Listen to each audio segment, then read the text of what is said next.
Parks.com. Sponsored by Nebraska Game and Parks, aired with the Nebraska Broadcasters Association and this station. You grew up on cereal for breakfast and you graduated into drinking coffee at some point as an adult. Now there's a place in Lincoln where you can stay caffeinated but eat like you used to. Control Coffee and Cereal Bar brings Saturday morning vibes to every day with locally roasted specialty coffees, Lotus energy drinks, and tons of breakfast cereals with toppings. And did we mention they have video games to play while you're there too? Control Coffee and Cereal Bar open 7 a.m. to 5 p.m. Monday through Friday and 8 a.m. to 3 p.m. on the weekends at 15th and Pine Lake. Garage doors can break down or quit working at the worst times. At Doors Plus, they understand that a broken garage door sometimes means repair and not replace. Sometimes, all you need to make your door like new again is a few bolts, a realignment, or even a new balance. Trust the pros at Doors Plus to handle your garage door repair the right way so you can get on with your busy schedule. Visit them online at DoorsPlusLLC.com or give them a call today at 402-590-5800. Doors Plus. Garage doors and more.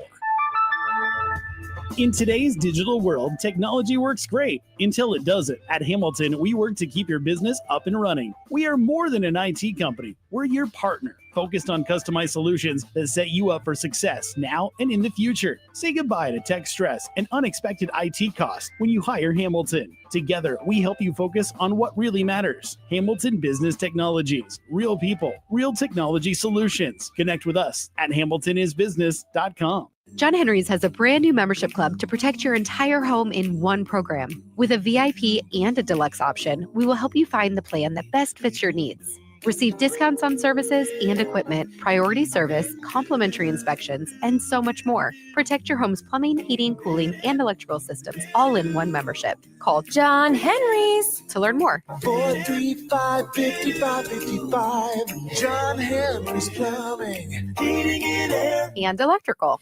This is Lincoln's home for sports talk on the FM dial. Also online at theticketfm.com. On the internet. KNTK FM Firth, 93.7 The Ticket. This isn't any regular heat. This is nuclear heat. Live from the 93.7 The Ticket studios in the heart of Lincoln, America. Bringing you the latest from the Square Circle on 93.7 The Ticket and theticketfm.com. Here is your host, Jake Bockoven.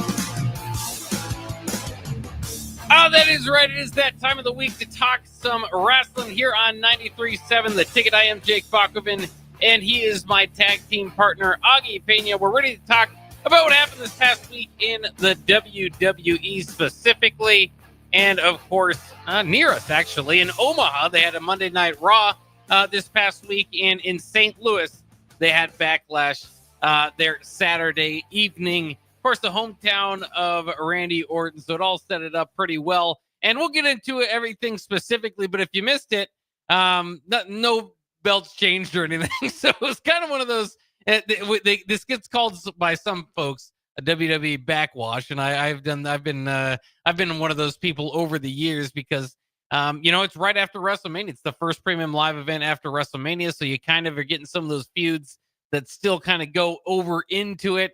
And I don't necessarily, I'm one of those that kind of likes the traditional in the feuds at WrestleMania and then start them over, start new feuds from in the next deal. But I thought it was a really good show. I was really impressed, even though there were no title changes. I thought there were some that I thought might happen. And it just altogether, Gunther versus Pat McAfee, obviously, is one that grabs your attention. I just thought it was a good show. Yeah, it wasn't too bad.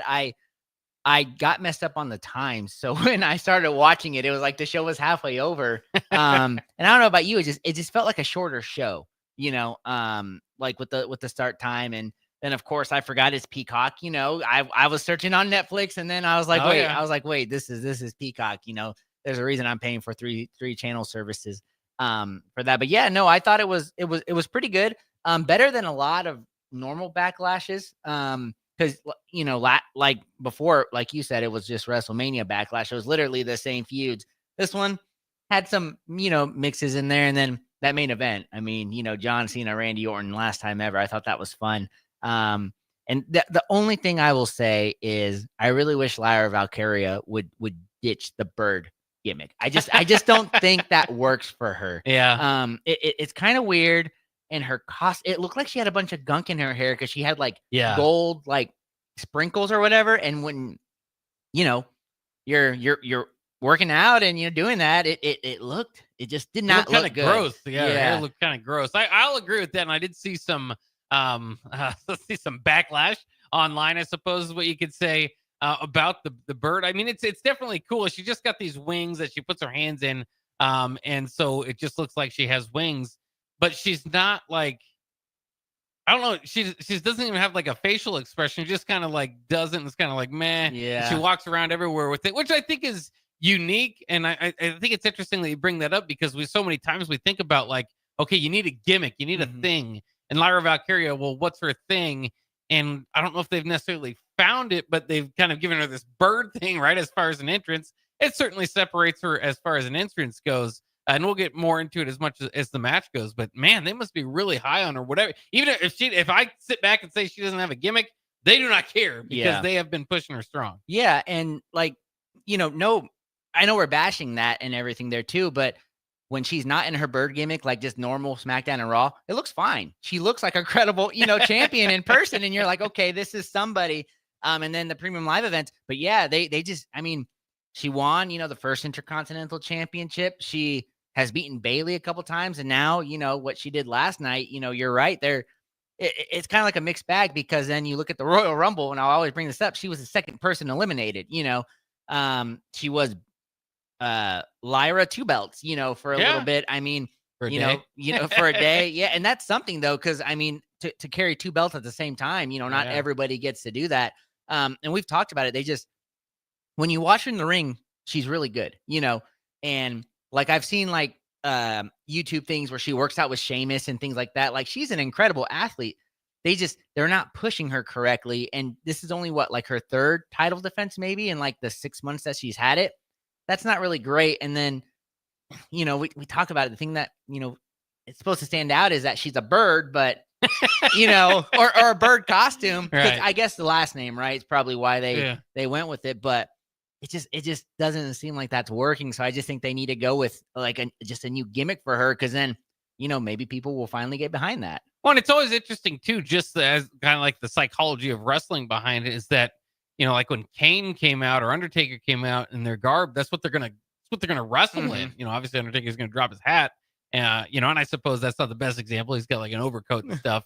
But like I suppose like a Gold Dust or Rey Mysterio. I mean, these when they come out, that's what they're gonna look like, and that's what they're gonna fight in. And then over the years, it's kind of turned into, I don't know if you blame Triple H or somebody, because he would always have those WrestleMania entrances where he'd look really cool and Stephanie would go along with him or whatever. I don't know where that started, but over the years it's kind of turned into Andrade has a mask, but he takes it off. Asuka has masks, but she takes it off. So it's weird. It's just kind of like this entrance thing. And that's where it kind of allows you more opportunity. Obviously she can't fight with wings. Yeah. So she, that was never going to work out, but it gives you kind of more of an opportunity to show off personality, I suppose. And sometimes it works, but like sometimes it's just weird. Like Finn Balor, I'm a huge Finn Balor fan. Whenever he puts on those masks that he can't even see out, I don't even get it. I don't even understand what's going on there. So I think sometimes they overdo that. And I don't know if it would work better, like if she was really into it, like, because then she would look ridiculous, even more ridiculous, I suppose. But it's just weird to see her just like she's no selling the fact that she has wings. Yeah. And then like they do that hair thing, like the 3 knot, like a bird. Yeah. And it just, I don't know. It just feels like it doesn't really fit, or like you said, she's not selling it. She just, goes through. I'm, obviously a big Philadelphia Eagles fans, and I'm a member of some of the pages, and they were all like, "Oh, look, Lyra Valkyria is an Eagles fan." She comes out as a bird, and I'm just like, I don't think she's an Eagles fan, but we'll take it. She's a bird. Her character is a bird and whatnot. So yeah, if honestly, that was probably, and there were some other things I can kind of, but to me, that was kind of maybe the biggest, complaint from this backlash. Yeah, no, it was a good show. Otherwise, we'll talk about Lyra in her match with Becky as well, because I mean, it is incredible the push that they are giving her. Let's get into it. We're going to start off again. We'll get to WWE Omaha, or WWE Raw from Omaha and SmackDown later. But whenever there's a premium live event, we'd like to start with that because it's new, it's hot, coming off Saturday night. And I just thought this was a good event. Maybe what. Be careful the way I say this because I thought that Jacob Fatu was going to retain, but there's it's a fatal 4-way.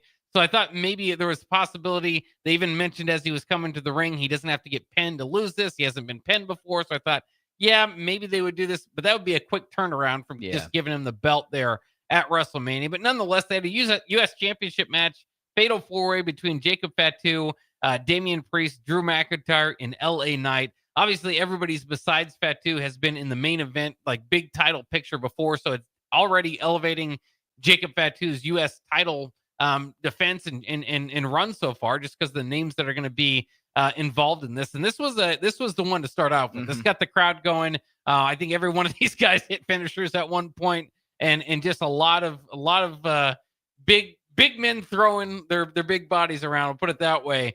This was awesome. Chance certainly heard throughout the arena. Fatu, I thought, was kind of the star of the match. I think he even more so than the guy that already has the belt. He's still the newest among these guys. But it was interesting to kind of go through it because just for a second in that match, I kind of felt, they could do LA Knight here and it feels like the crowd's a little bit getting back into the LA Knight chant. Yeah, they are. I think, having a title is a reward. You're at the top, all that good stuff. But at the same time, it can kind of ruin your character, because if you don't have great defenses, great stories in there. So I feel like, taking that off, he had a good match with Fatu, and then, he's delivering again. I think is kind of the big thing there. So I thought he could do Damian Priest. I thought, delivered well. He almost killed Drew McIntyre. It looked like, and talk about Drew McIntyre. How does he look bigger than he's ever looked? He came back from, what was he, 3MB? Was that his thing where he was like this scrawny guy and then came back like 5 years later, and then I saw him yesterday on the TV, and I'm like, how did he put on like another 20 pounds, But yeah, I thought the one thing I will say is we can bash pay-per-views and whatnot, but I feel like the first match has delivered, and I think that's kind of what makes the rest of the premium live event kind of maybe suffer a little bit when you start off with such a banger. Sometimes it gets a little bit hard to do that. But yeah, I thought, Jacob Fatu, I think, he'll have this U.S. title run. Hopefully they'll give him, some more former world champs to kind of go through there. But man, when this guy goes for one of those world titles, it's going to be something great to see. Yeah, you could definitely feel like we say, he just got the U.S. belt there at WrestleMania. But you could feel like his aura building, I suppose, if you call it that, because the fans are just kind of getting more into him. He's supposed to be a bad guy, but he's kind of butting heads with Solo, who's a bad guy. Yeah. So it's kind of hard to kind of figure out, but the crowd is that's what was fun about, whether it was that or Dirty Dom. I mean, the crowd is just starting to, we kind of think about these guys as faces and heels. Some of these guys are getting over as heels enough that the crowd is might change the company's mind. Yeah, and that's what you want them to do, right? You want them the crowd to naturally get behind them. And the thing, as much as we are fans of WWE, they don't always, go through with that. LA Knight, he was the hottest thing for 2 years, and they never did anything with that. And they give him the U.S. title. I mean, after the fact, after the fact of things, they don't pull triggers on feuds, when they're red hot. Things like that. And I guess maybe their thinking is like a Dom, you have the heat for 2 years, you're one of those hated guys. Okay. You can sustain it. Here we go. Jey Uso, you're, one of the biggest entrances, even though you're horrible in the ring, we're still going to give you this world title. And everything like that. So, it's really good for Fatu in there. And I know people don't like Solo, and I was one of those guys, but he's great in the, on the mic. He's good in the ring. It's just the fact that he was kind of fed during that, Roman Cody feud that I think nobody can just overlook. But I'm kind of excited now to see where they go with this Solo Jacob thing that I know is probably the next step that's coming between them. Yeah, I mean, Solo's just lost so much steam. So again, we can get into kind of Priest cost McIntyre the win, and they kind of brawled into the crowd. So you're continuing the Priest McIntyre thing. Again, I kind of prefer these things to boil up to WrestleMania, then kind of start anew. But they're going to continue that one, and so I guess you keep that rivalry going. I mean, I think again, any live crowd was going to love to see Damian Priest and Drew McIntyre, so they're going to be able to get away with that. But a Knight appeared to have the upper hand. Looked like he was about to win. Was at least laying Fatu on the announcer's desk and going for a high impact move there. So look, Sikoa shows up with Jeff Cobb, who was one of the hottest free agents in the market. And then so Sikoa and Cobb helped Fatu get the win, but Fatu was confused by the help. Has been kind of every time Solo kind of talks about it, it's kind of like, he didn't say it, just let me do it, because he just says all gas, no break. He just yells at you his different taglines he's got. But they're kind of telling the story that he's not necessarily asking for help. So there's a lot to break down there. You said you're interested in it from the Solo side, which is interesting because I just feel like his character has lost so much steam from where it once was. You mentioned at one time we were counting on one hand who had pinned him. Yeah. I mean, they kind of went through this undefeated streak with him. He was kind of the muscle of the bloodline. I mean, this was a huge role for him. And then they fed him right before WrestleMania last year. Then this whole last year, he did get pins and wins, but it was just kind of this long, drawn out, like, we know the end of this is Roman defeats Solo. Can we just kind of get there? And so I feel like his character, it's fascinating that you're interested in seeing that, because I'm interested on Fatu's side, but I just feel like from where Solo was, again, from the guy that just looked like one of the up and comers in the company, obviously has the family ties and all that, to where he is now, it's just such a drop off. Yeah, but I think allowing him to kind of work on the mic, and he's really, he sells it. Yes, I don't think he'll beat Fatu, and I don't think he should beat Fatu, but I think they can have a fun storyline that can maybe help elevate Fatu a little bit, just off the fact, because, as you said, Fatu not great on the mic, on there. He kind of just yells at you, kind of talks with taglines, and it's a little weird. Whereas Solo is, I think he's funny, and I mean, he's great on the mic. And so, that could really help Fatu in there. I don't know, do a who's going to be who's manager, if Fatu beats him, Solo's got to stick by us. I don't know. They can do a bunch of fun things with that. I don't think it'll happen right away. But it's something there. And I kind of want Tama and Tonga to come back and kind of, I just let them kind of do something on there, because I think it could be a lot of fun. Because right now, I mean, you got, two members of somewhat of a bloodline having a title. So, the bloodline can still rule, and they can do great things there. Well, and it's interesting now, kind of getting to the Jeff Cobb part of this is, he's kind of new to the WWE audience. I had to look him up myself. It's been everywhere. Ring of Honor, New Japan, Lucha Underground, AEW. So like I said, everywhere. Yeah. But it's an interesting turn because of what has historically been through the bloodline. You got to be part of the family. Now, they went outside the family to get Bronson Reed's help, so maybe that was kind of the first look. Of course, the original bloodline had Sami Zayn in it, Paul Heyman in it. So this isn't the first time, I suppose, you'll have a bloodline with a member outside of it. But Jeff Cobb is not related. He's of Filipino descent, but born in Hawaii. So just it's kind of interesting if are they moving past that portion of the bloodline? Is you brought up Tama Tonga and Tongaloa? Is this ushering them out? I mean, so it's just kind of interesting to see where they go from here. I know a lot of people are excited about Cobb as you kind of get to know him. He's very proven in the other markets, but I don't know. The further you kind of start bringing outside the family members in, then I'm kind of less interested in the bloodline aspect of it. And I mean, they could be going with like an islander type of thing, Hawaii, the Philippines, so it's not the same, but it's within, kind of the, I don't even know what word I'm trying to use there, but and Kane and Undertaker aren't brothers, so that's what they could sell. Hey, this is somebody Tonga, right? Like, just kind of reset something, but they didn't. And I mean, once you start calling everybody Oos, it kind of just works out, right? And I'm gonna kind of make myself look dumb here. I didn't know for the longest time that Uso meant like cousin, what's up? I just learned that now. So the Usos, it's like that's just what they say. It's hey, Us, it's his family cousin.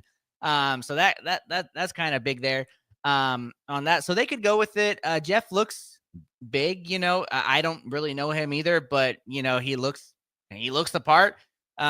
Still feel bad for your boy Bronson Reed, the Andre the Giant winner from last year, because it looks like he was going to be a part of this, be a big it looks like he was getting the push to the sky with everything, and then he breaks his leg on there, his foot. But yeah, it could cause some issues, but you also got to look at it. Thomas hurt, Tonga's hurt, Bronson Reed's hurt, Roman Reigns is not a part of it anymore. Sami Zayn's off doing whatever. So they're kind of doing their own thing with that. So they kind of got to start bringing in guys to kind of be henchmen for it. So I mean, to me, like I said, Islander, he kind of looks the part of it. So I think fine with it, because they could have changed his name, and like you said, made it believable to us, but they decided to keep Jeff Cobb, because that doesn't sound like a bloodline name. I'm just saying. Well, also, it's just a very, it's like, oh my gosh, that's Jeff Cobb. That sounds like you're just like in a grocery store and you see like one of your second grade classmates or something. They could have done something with that name. I feel like, but it does, again, he already has a history and a name. So to those that watched AEW or New Japan was there, that's kind of a bigger deal, but it just kind of felt like, who's this guy? And then, the other problem again with some of these guys, and it's even Fatu, is that he's just not very, he's big, he's just not very tall. Yeah. And we've talked about how they kind of let Braun Strowman go and they don't really have a giant, so he'll work well with Solo and Fatu if they go into it. But then they're kind of getting a lot of Otises on the roster. Yeah, that is true. Yeah. Jeff Cobb just seems like one of those guys, you see at the grocery store and you're like, they just let everybody in here nowadays, don't they? One of those conversations. But yeah, no, I agree. It's funny because they are built, but yeah, when you think about it, I mean, he's what, 6 foot, 6'1", and taller than me. I can't really say much off that, but any of these guys would destroy us. Oh yeah, 100. I mean, I don't know. By WWE's logic, I'm taller than Rey Mysterio, and things like that. Taller than I saw it the other day. We are the same height as Andrade. So I mean, that's surprising. I mean, he's 5'10". We're 5'10" on a good day. We're just not we're not freak athletes like that can do somersaults, in our sleeps. But you're right with that. But they made it work with some guys, and as long as they don't, we talked about it last week. There's no big guys in the WWE anymore, like actual like monsters. So maybe this is a new thing. You go out, get guys that are average height, and as long as they're 200, 300 pounds, it's gonna work.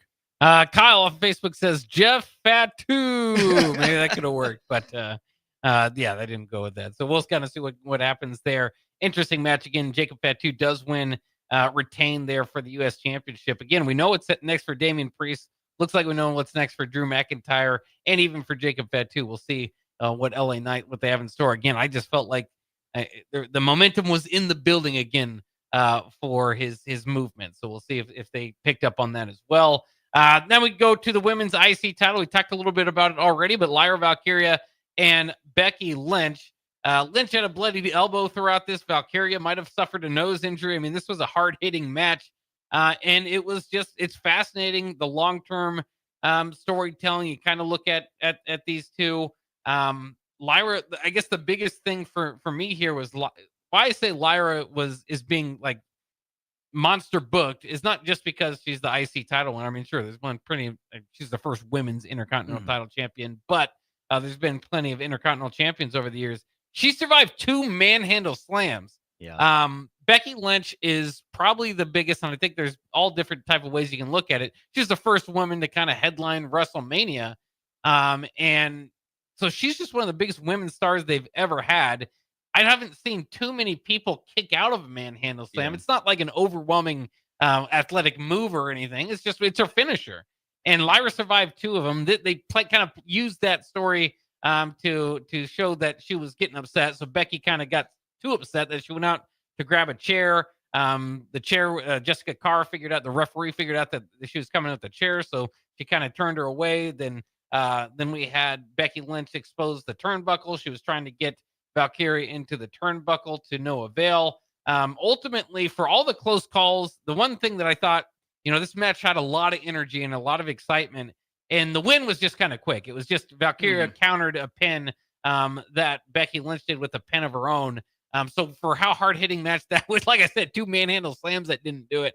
I thought that maybe they could have built it up there, but they tried to use that in part of the storytelling again. Quick pin. Becky Lynch isn't taken out. It's more by surprise. And then she gets upset and just immediately attacks Lyra and puts her in a disarmor after the match. So a lot to kind of break down there. But what do you make of this? Lyra Valkyria, you just kind of called out her IC title run earlier in the show because it seemed, and we're both big fans of the other side of it, the U.S. title run that's been going on, and we've said this IC title run hasn't lived up to that. Now they kind of switched, but now this is as good of booking as you can get if you're Lyra. I think again, Becky Lynch may be the best women's wrestler of all time, and she just kicked out of 2 of her finishers. And it's not that it's just strange. We've been saying it for weeks. It's strange. It's not that I don't see it in Lyra. It just feels a little bit premature. But this is pretty much her coming out party. This match, I think, as far as big time star. Yeah, it's going to be a little tough, and don't grill me for this, but I'm going to say it. I know Becky, one of the greatest, but at the moment, I think people are kind of tired of her too, though. Kind of just her return and everything she did, the man character on there. So while this win is huge, I think at the moment where Becky's stock is maybe a little bit further down, it's not going to help as much as people, would want it to on there. But yeah, I thought it was a fine match. It was good on there and everything. They haven't given, she beat Bayley, she's beaten Bayley, I think twice, so that was supposed to be big. And now, as you said with Becky on there, but I just don't know if it's her character or what it is, but it's hard to get behind her.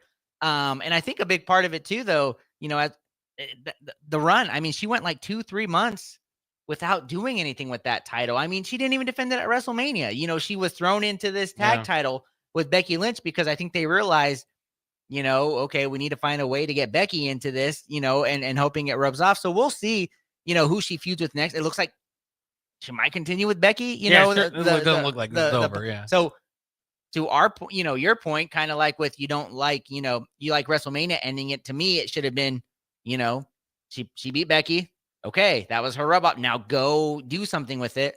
They're going to run it back. And who's to say they don't just give Becky the belt this next time and kind of have a 2 out of 3 type of thing. And I think that'd be the worst thing for her. Well, that's interesting because I think that's probably the way to go. If I would book it, it would probably be that Becky gets her revenge and then Lyra ultimately one-ups her and gets the IC title back, because I think you're trying to build this title as well. If you can say, well, Lyra had a memorable run, at least in having a back and forth with Becky Lynch, that immediately puts the title over.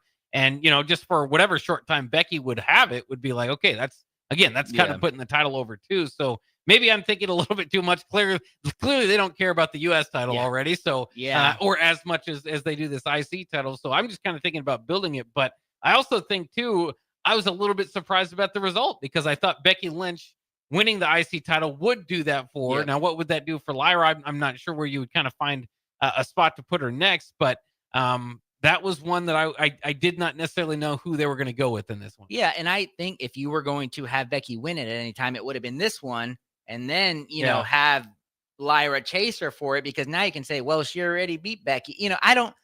This is kind of where it gets tough, because I don't like the hot potatoing in these championship feuds, right? Either have the person you want come out top, lose it, and then chase it. Don't have them beat them, run it back, then lose it, run it back. Because then we've seen a lot recently in the WWE. Triple H loves to do this. They kind of overuse feuds. And then by the end of it, you're like, I don't care anymore. And I feel like that's what could happen with Lyra, is, okay, she loses to Becky and then she chases her for a month or two.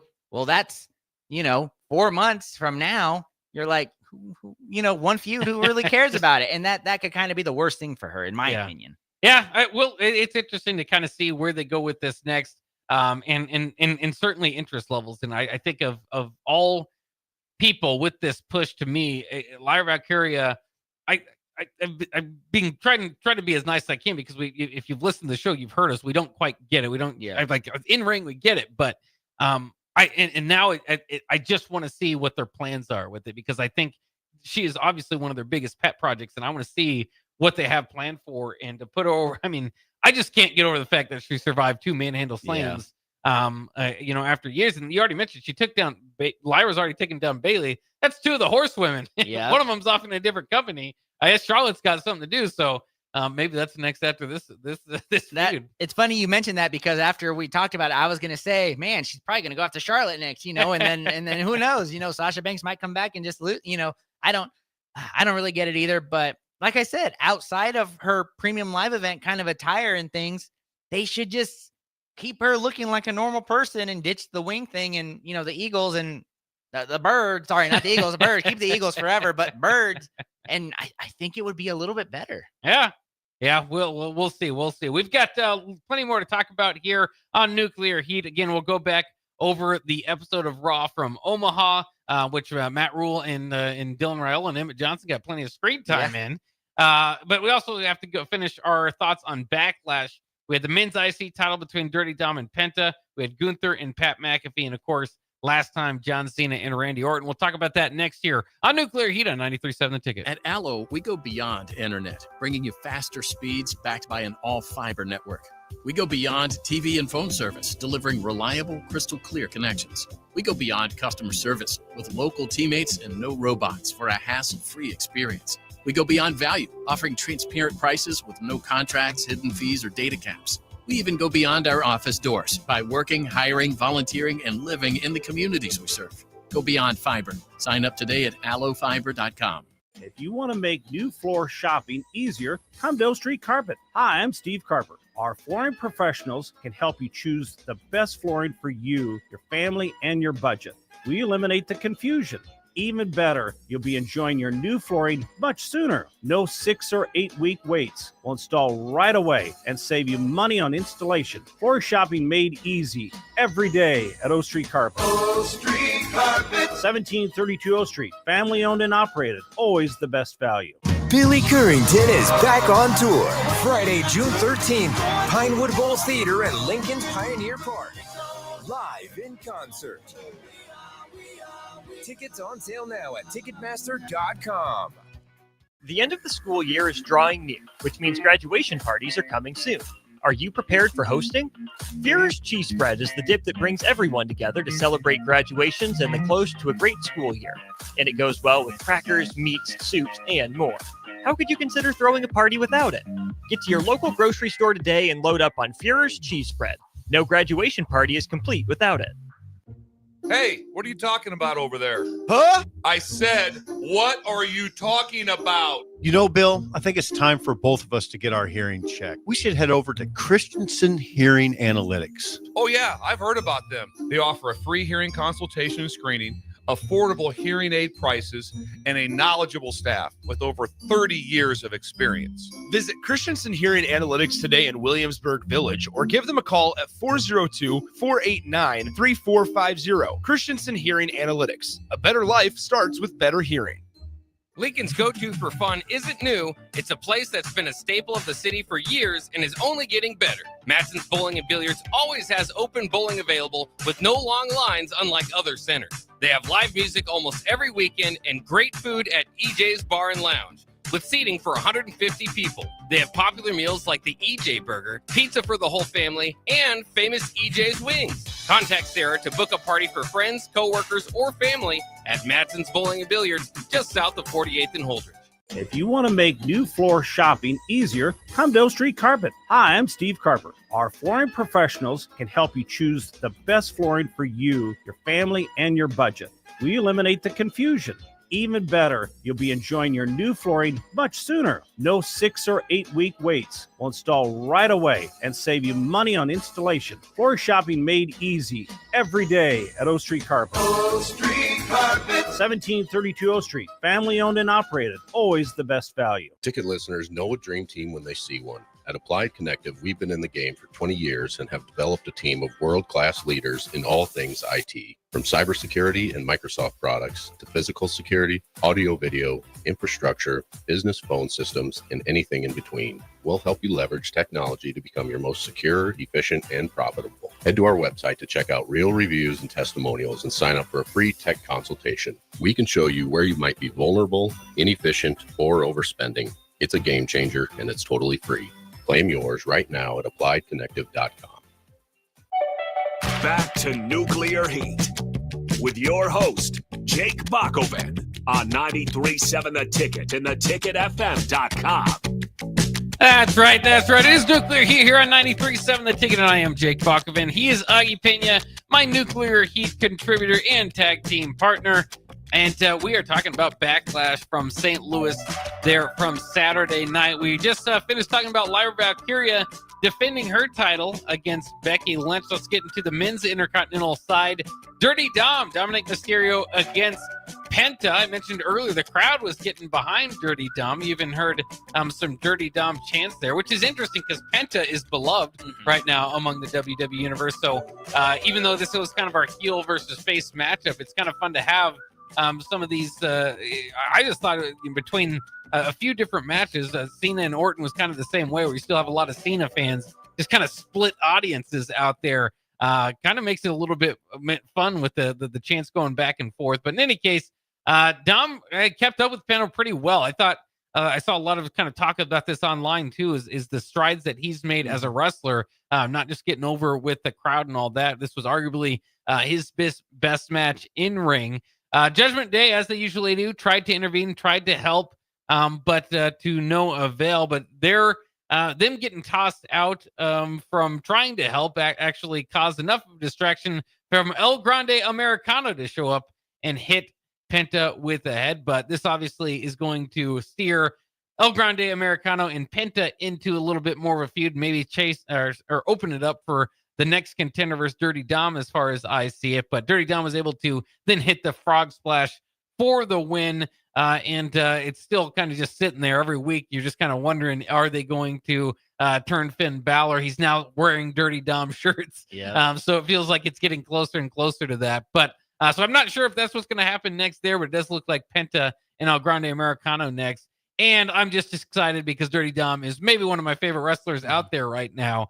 And they did give him that big WrestleMania moment. They've had him have it defended a few times, and I was worried that it was just going to be kind of a quick, fun type of, was it Zack Ryder, quick WrestleMania moment there and move on. But they're actually keeping the strap on him. I love it. Yeah, and it's really good because, as you mentioned, he's now when I think about it, in the last couple like last year, even in his matches, he didn't really get to showcase much because he's always a heel, always kind of gets booed, and then Judgment Day do whatever, but they're kind of letting him now as the champion. And I would say outside of, nobody's going to defeat John Cena, right? But I think Dirty Dom is probably the most popular wrestler they have. And it's great. And, I'm waiting for Finn Balor to kind of turn on him too, but that could kind of be a SummerSlam thing. I'd kind of wait for that, on that one for there. But yeah, no, it's been phenomenal. And I mean, you love seeing the frog splash. I mean, I'm interested in the Judgment Day again. It's one of those things, they waited a really long time, but it paid off because Dirty Dom just naturally got hated and then over with the crowd. And it was really fun. The only thing I'll say is Penta had so much momentum, and now he's been pinned, like twice in the last month, which I know isn't horrible. Most people get pinned, but this guy came in, was just skyrocketed right away. Yeah. And he's now been pinned twice, and he's going into this kind of feud with a just a comedy character and El Grande Americano and all that stuff. So I kind of worry on his end with it. I mean, he's still gonna have the crowd behind him, but you don't want him to lose too much momentum on it. But on the Dirty Dom side, I am very excited to see who they go with next to be his contender. Yeah, that's a good point. It is, and we'll get into it a little bit later, kind of with a different conversation. But Penta did seem so wildly over as far as just somebody coming in that we've seen in years, that it was kind of interesting. They did kind of shoot him right into WrestleMania, right into the IC Fatal 4-Way. And so, that's kind of a way to cover him. But I have been surprised that they've just kind of gone that route. And obviously he's not the biggest guy or any of that, but they got the whole kind of zero fear, zero meta thing. They could have felt like they could have got a little bit more out of that. I'm sure him and El Grande Americano are going to, get the crowds going into it and all that. And I just kind of like, this is kind of the long-term storytelling that you still kind of like, is remember, there is no El Grande Americano without Dirty Dom. Dirty Dom was the one that sent Chad Gable off to Mexico to go figure out how to beat luchadors, right? Yeah. And he found out just to likely become one. We don't know if they're going to pay that off in the end. I would be shocked if they go a different route. Actually, I wouldn't be shocked, but obviously they shouldn't at this point. And I'm still waiting for Chad Gable. I don't think I've seen it where he's reacted to WWE taking control of AAA, which is the Lucha Libre. Yeah. The like the biggest luchador organization, company. He was tired of, the luchadors. He wanted to know how to beat them. Well, now pretty much every single major luchador in the world is a part of the WWE. So I think that's kind of something funny they can do there. So I have a little bit of faith in it. I think, Chad Gable or Grande, I don't know how they're going to run it, but it's Chad under that mask at the moment. It's going to be great. Just, as you said, with the whole Penta thing, you just want to be careful with it. You don't want him to lose this feud, because I think if he loses this feud, that's going to really, I think that kind of buries him almost, because that would be 2 feuds in a row you lose. Not a lot of guys can come back from that when they're new like this. Well, and granted, Americano too. Remember, this was originally supposed to be a WrestleMania match with Rey Mysterio, which I thought the unmasking would be there. Money in the Bank is our next premium live event, which is I'm getting excited for, because that's one of my favorites. And I saw the poster for it did have Rey Mysterio on it, so he might be cleared. So look out. He probably is going to get involved in this as well at some point. Let's move on to the Gunther versus Pat McAfee match. Altogether an interesting match. I think it draws out, outsiders' eyes, obviously, with Pat McAfee. Can't turn on the TV and change the channel twice without seeing Pat McAfee. So, and we've said it before, he can go in the ring to a degree. Certainly, he kind of had the civilian clothes. He took off his shirt, kind of looked more civilian. But, I mean, we know he's an athlete, and he showed it out there. But it was kind of a slow-paced match to allow him, not a full-time wrestler, to go about it. And that kind of paired pretty well with Gunther. But it just kind of made for the story of Gunther playing with his food, basically. He could have beat McAfee several times over. Michael Cole is pleading with Gunther just to end it. McAfee kicks. I'm surprised they didn't sell that more, considering he's the punter. They used that as kind of a big deal in this match. I'm just surprised that he doesn't get the Logan Paul kind of punch knockout type of deal with his kicks. But they don't necessarily go in with that. Gunther ultimately passes McAfee out with a sleeper hold. He did that previous to this culmination of this match.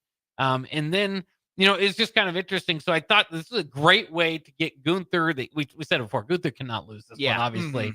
But this is a great way to get a lot of heat on him, because people love Pat McAfee.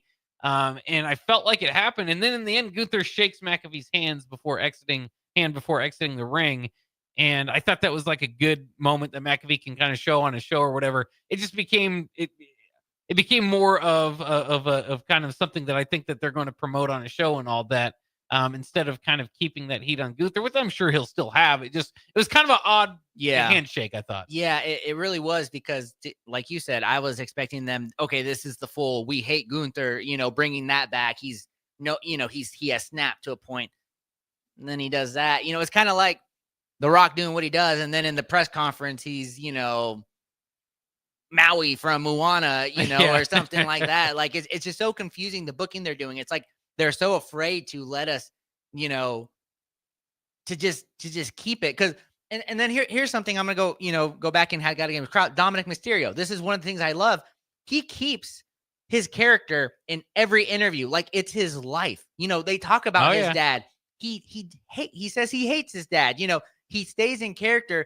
It seems like every other WWE superstar does not stay in character, and they go back to it all. And that, I know they're human. I know it's a character, but that's how you sell it. You stay in that character every opportunity, except for Make-A-Wish and things like that. Obviously, we know that. But like everything else, you stay in character because you want people to believe. And kind of the hard thing with social media nowadays is you see the behind the scenes, like with the Jacob Fatu stuff. You saw, he would congratulate people, and that kind of, I think is ruining kind of what the WWE is building up. And then you have the handshake and it, like you said, it's probably for a show. Pat McAfee has his show every day on ESPN, stuff like that. They'll talk about it, say, I went with Gunther.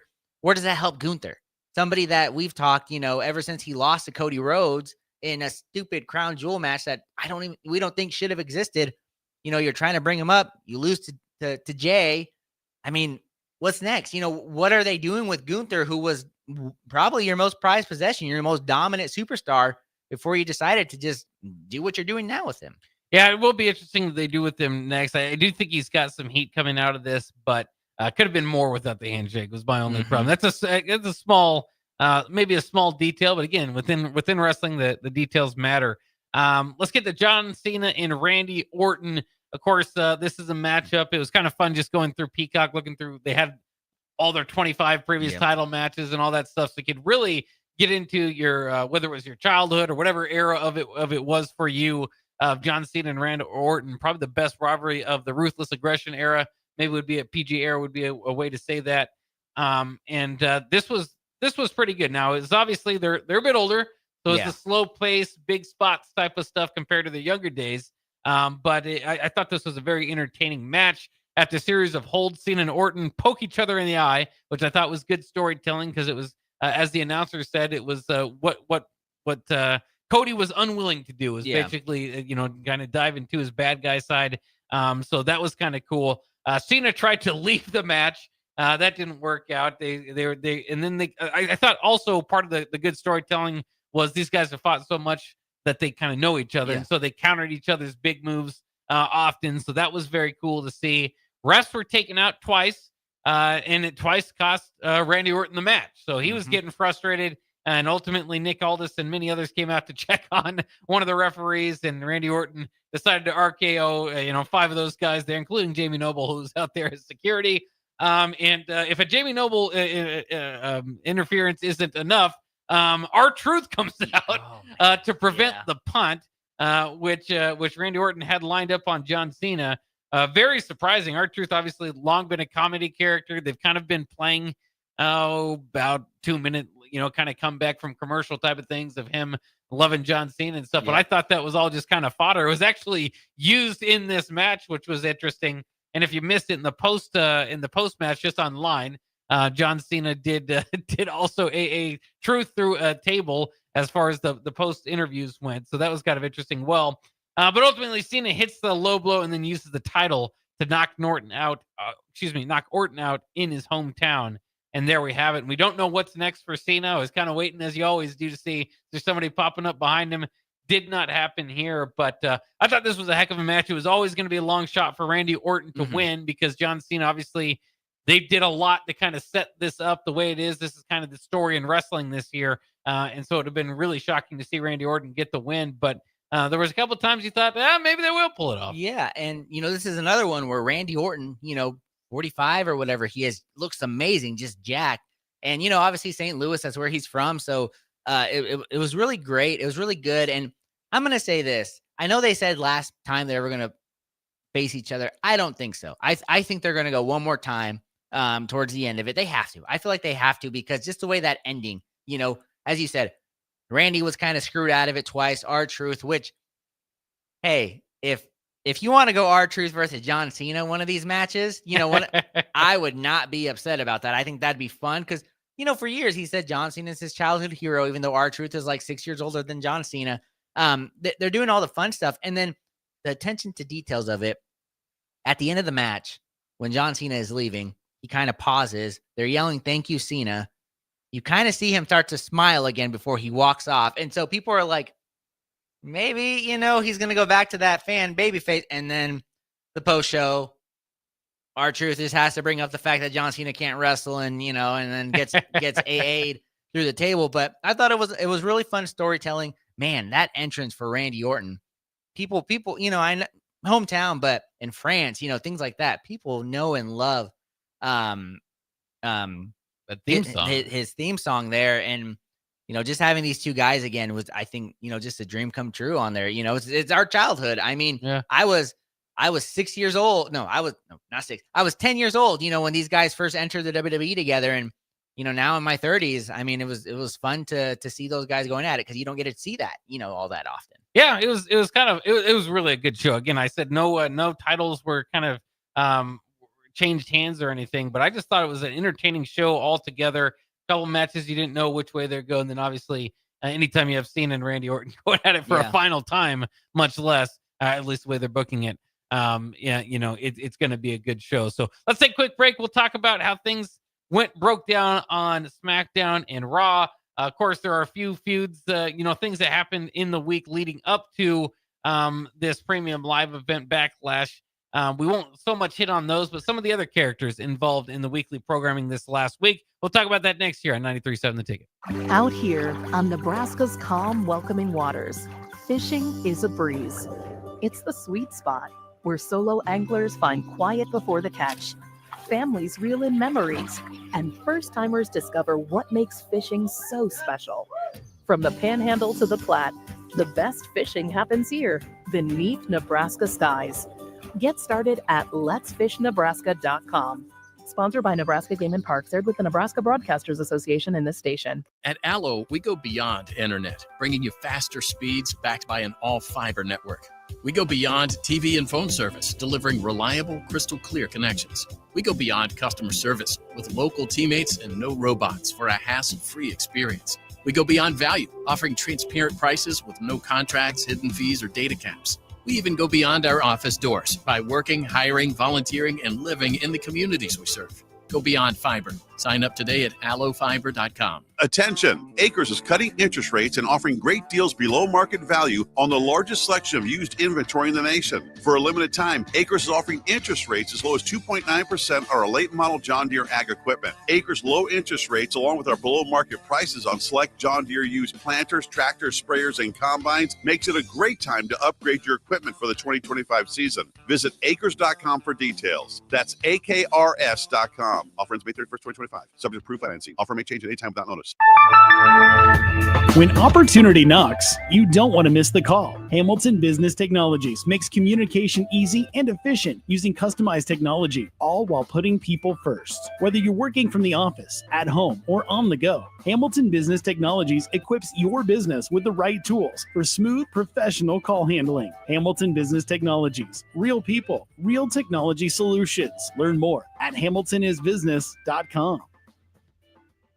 It's the best time of the year to order a new John Deere air seeder during Landmark Implement's Fast Start Early Order program. Take your seeding performance to the next level with John Deere's advanced air seeding technology. Achieve precise seed and fertilizer placement, optimize emergence, and cover more acres with less downtime. Now is the time to lock in the best price of the year during Landmark Implement's Fast Start Early Order program.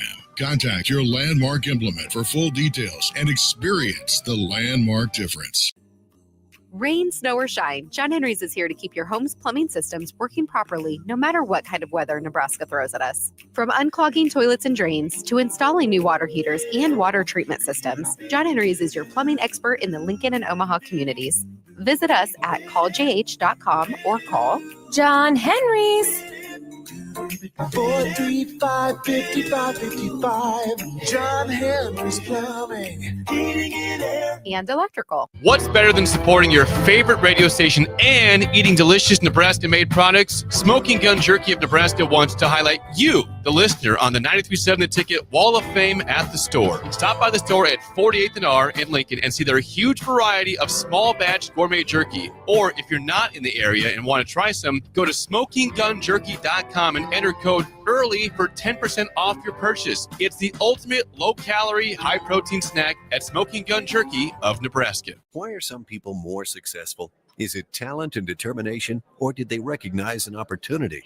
Discover a career that lets you help families reach their financial goals as you build lasting professional relationships. One with unlimited income potential. From Modern Woodman, a leading fraternal financial services provider. I'm Modern Woodman Regional Director Sean Erickson. Call me at 402-483-6515 to learn about career opportunities. Modern Woodman of America. Touching lives, securing futures. Back to Nuclear Heat with your host, Jake Bockoven, on 93.7 The Ticket and theticketfm.com. All right, we are back here talking some WWE wrestling, specifically Monday Night Raw and SmackDown from this past week. We only got a few minutes. We got to jump back and forth between kind of the goings on here. I did want to say one thing I was a little bit disappointed in is last night in Backlash, we never found out who that guy in the hoodie was that looked like he was Orton from SmackDown. So Cena was out there talking trash on SmackDown, and someone in a hoodie was supposed to make you believe that it was Orton wearing the hoodie. And Cena got the best of him before Orton could surprise attack him, and then Orton took out Cena to close out SmackDown. I don't think we're ever going to figure out who that person was in the hoodie, and because of that, I think that was one of the worst wrestling moments that we've had. I was gonna say that. I mean, there was no reason for that. If they're never gonna and he didn't even look like Randy Orton. You could tell nobody is 6'6", 280 pounds, just buff like that. It's gonna be. And then it's like, why would you do that? It's like there's no point. I mean, you knew Cena was going to get RKO'd. You should have just had it be that first guy, just RKO him like they've been doing. So I don't know. Well, it'll be one of the mysteries of the WWE that will, forever just go unsolved. I'm going to the Hall of Fame with Nicholas there is remember Nicholas Braun Strowman's tag team partner at WrestleMania? Yeah. Mm-hmm. There's some bad appearances. Not that Nick did bad in his own right. It was just not the moment I would have went with. But in any case, also on SmackDown, a few things to go over. Fraxium beating the Street Profits, so a title shot likely incoming for Fraxium. There's WWE likes to book their new tag teams right to the top, which I don't think is always the best idea. But they're doing it again with Fraxium. I thought it was interesting that Aleister Black defeated Carmelo, despite Miz's attempts to help. Black's entrance, obviously, he's back in the WWE, and they kept it the same, and he seems to be still over with the crowd. But it's just interesting because Miz and Melo, Melo, they just gave the Andre to. They've been trying this pairing for a while, and maybe this is going to be sort of a separation. But it's just interesting how long they kind of build something up, and then, hey, Aleister Black's back. Let's just feed him to him.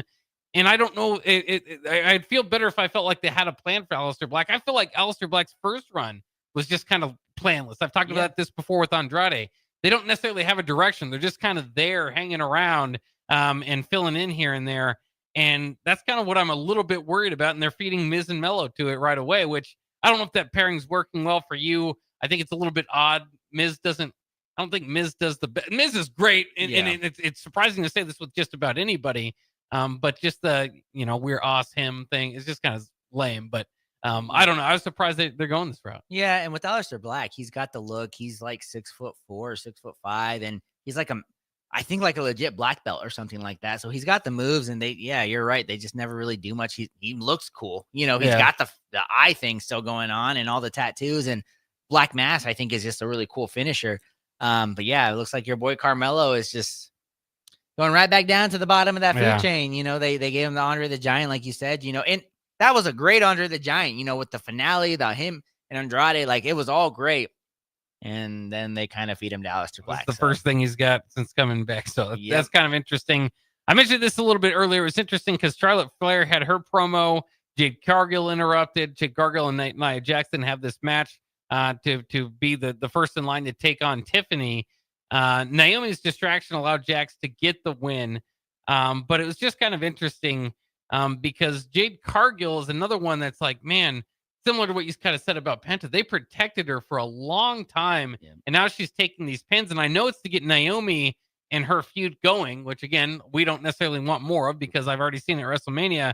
But Cargill was just for how long they protected her, just to feed her to this Naomi feud is interesting to me. And then the stare down with Charlotte Flair, everything was there. And I don't know. I thought they were going to do something with Naomi and Nia Jax because, Naomi's married to Jimmy and Nia's a part of the bloodline, maybe there. But nope, they're just going back to the feud that Jade already won. She got her payback. So it doesn't make sense. You're totally right. And when I saw it was not Nia Jax again, oh boy. She can do great stuff. I know you're a fan of her, but I don't know. I was a little disappointed when it was Nia Jax that won, and then it's Nia Jax versus Tiffany. And that's interesting too, because that's something I thought they should have done before getting to Charlotte to kind of be her kind of major step, and they kind of flirted with it, had some tag team matches, but never got to it. So now they're getting to it. I suppose that at least for me, I can forgive that, but that's partially because I do like Nia Jax. The other big part of SmackDown was Alexa Bliss returning. Helping Zelina Vega defeat Piper Niven and Chelsea Green. Obviously, who knows what that means for the future of that title, but Alexa Bliss back into it. And also, she approached Charlotte Flair. So kind of interesting to see what they do next with Alexa Bliss. But let's get into Omaha real quickly. Raw Omaha, because that sure was interesting. There's a couple things going on. I mean, Rusev came back and had a match and beat Otis in Akira Tozawa. Io Sky taking on Roxanne Perez, and her and Julia came out and ended up getting the top, kind of standing tall over Io Sky, I should say, there toward the end. Sheamus returning. So a lot going on there, but we only have a few minutes, and we got to talk about the surprise of WWE Raw in Omaha was that we had Jey Uso against Seth Rollins for the championship. Who would have thought that? Yeah, I think it's the first time that championship's been defended on a Monday Night Raw. And note to self, never miss a WWE event. I guess that comes to Nebraska because, we were talking about it that, John Cena wasn't going to be there, Cody Rhodes, all this and that, Roman Reigns. Well, this was a great Monday Night Raw, and we were both there. I was texting you and I was like, man, I'm never gonna skip out on it again. But yeah, no, it was fun and it was good, and the fact that it was 50 miles away and we didn't go is gonna haunt me for a while. Yeah, and I thought the crowd represented Nebraska well. Yeah. Obviously, Matt Rule and Dylan Raiola and Emmett Johnson were all there, and they got plenty of screen time. So I thought that was all good. But yeah, if they would have advertised Rollins and Uso for the championship, I would have got a ticket and I would have went. I didn't, maybe we should have anyway, but I've just been to it now. I've been to 5 or 6 of them over the last several years. So I thought, at this one's not necessarily something that I feel like I'm going to miss out on. And we didn't find out that it was in Omaha until like 2 weeks before the event because they weren't really advertising it. Like I said, I think I randomly found it because it popped up on my something, like one of my social medias, like Raw will be in Omaha. And then I checked the John Cena schedule and it wasn't there. And I told you, I was like, well, I kind of don't have interest, but man, they put on a great show there. Yeah, they did. Ultimately, Jey Uso did retain.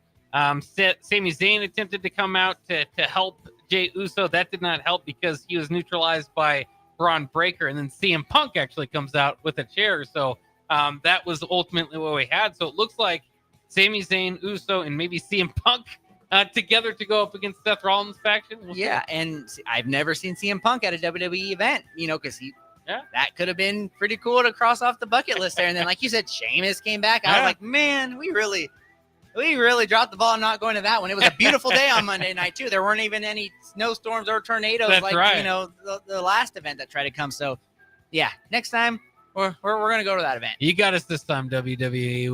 We learned our lesson, and we'll continue to talk WWE next week.